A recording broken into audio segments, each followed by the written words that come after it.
All right, so if we wanted to complete the padding, we can add padding bottom. Let's do padding bottom, and we'll do our px2em, and we'll pass it the same value as the top, 12 and 22. We'll save this, jump back to the browser and refresh, and we see that our inline block didn't persist. So let's add that property here, and we'll use display inline block.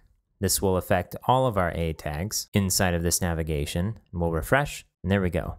Okay, so let's optimize our padding here a little bit.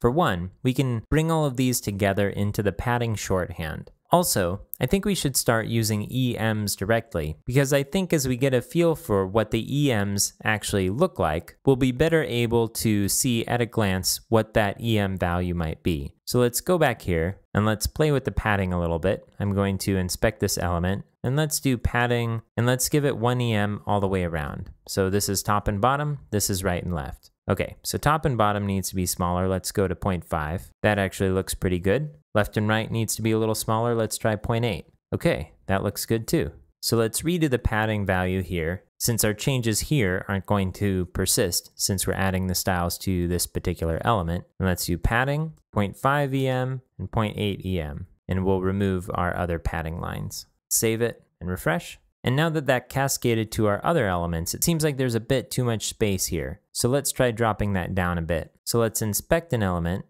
and let's find a selector that's right for this. Okay, this one looks like it should affect all of the links. And let's adjust the left and right padding to 0.7. Let's try 0.6. Okay, so it's somewhere between there, 0.6 and 0.7. Let's do 0.7. All right, and I'll adjust this here. Now it also feels like the height is maybe a little bit off here, maybe just a little too tall. So let's try what 0.4 EMs would look like for the top and bottom. Okay, that looks a little bit tighter, a little closer to what we want, I think. So I'll change that in our partial over here and save it.